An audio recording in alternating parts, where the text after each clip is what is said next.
In May of 1970, Montreal was selected as the host of the 1976 Summer Olympic Games, beating Moscow and Los Angeles to the honor. Having originally beaten Toronto as the Canadian Olympic Committee preferred Montreal, Canada rallied behind the city in an effort to create the most unforgettable Olympic Games. As the construction began, the cost quickly spiraled out of control.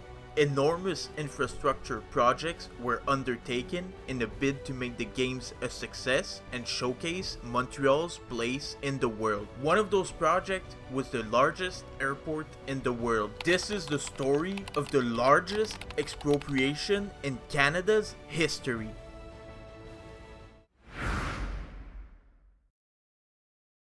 In the 60s, the rapid growth in air transportation, together with the unexpected success of the Expo 67, led the Federal Department of Transportation to design a new international airport for the city of Montreal. During that decade, a major modernization project had been undertaken at the already existing Dorval Airport.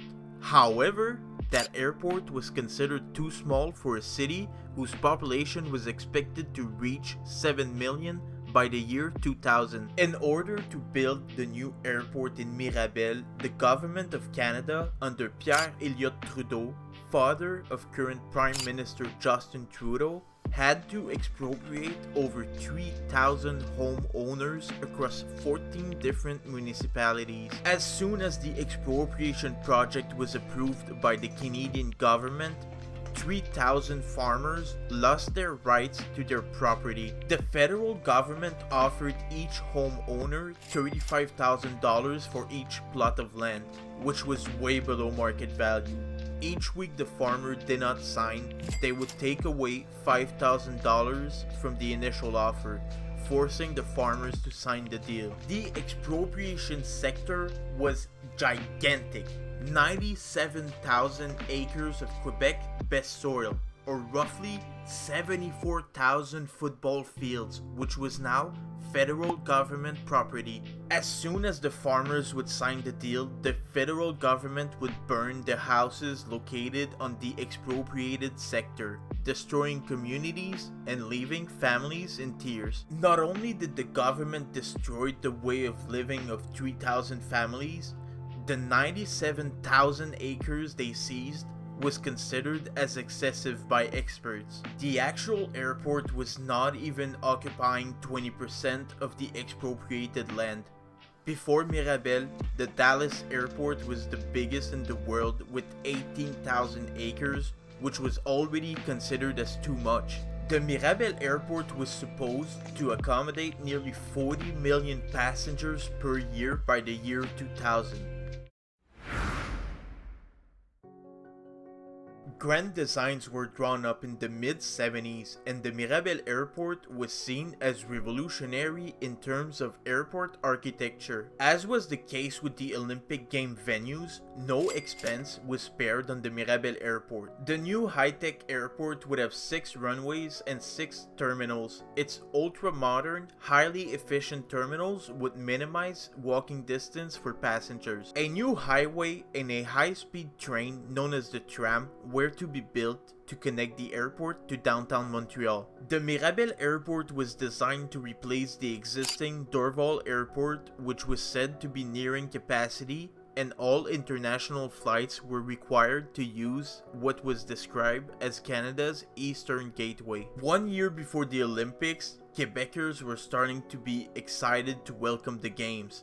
However, even before the airport was open to the public, it became obvious that problems existed within the new facility. Most of those problems were just overlooked as Montreal was about to welcome the games. The Mirabel airport opened on October 4th of 1975 and was the largest airport ever built at the time until 1999. The Olympics gave Montreal a huge boost in popularity, with visitors arriving from all around the world and landing at the brand new Mirabel Airport. That new airport was supposed to solidify Montreal on the international scene as a city of the future. After all, 9 years earlier, Montreal hosted the International and Universal Exposition of 1967, which was a great success.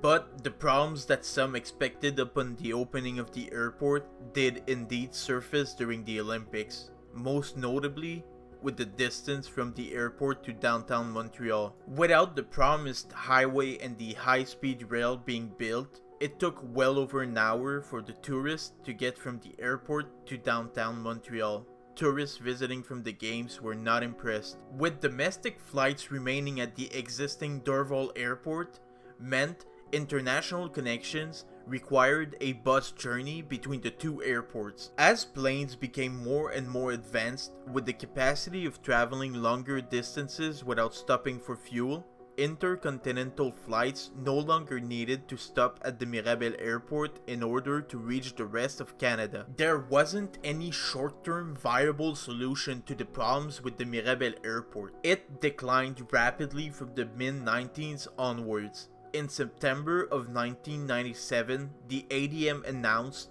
the transfer of international flights to Dorval. This decision created even more controversy around the Mirabel Airport in Quebec. The last international flight from Mirabel was to London in 2004. The Mirabel Airport was then left abandoned. Without any flights coming in or out, massive infrastructures were left there, stopped in time. There was two conditions for this airport to succeed.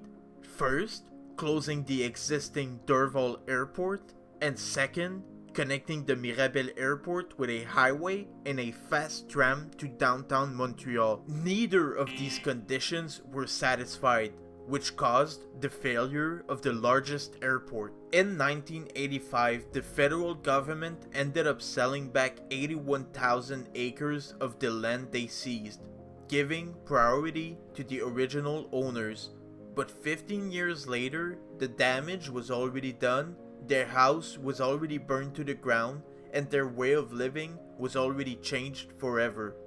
It was too little, too late for most of the farmers who refused to buy back their lands. To add insult to injury, on the 1st of January 2004, the federal government renamed the Dorval Airport to Pierre-Elliott Trudeau Airport, the name of the man who wanted the Mirabel Airport in the first place, and the man who destroyed countless lives for it. No need to say that the Quebecers were insulted by this decision. At last, some of the airport field is now rented to companies such as Bombardier and Pratt & Whitney for testing planes and motors.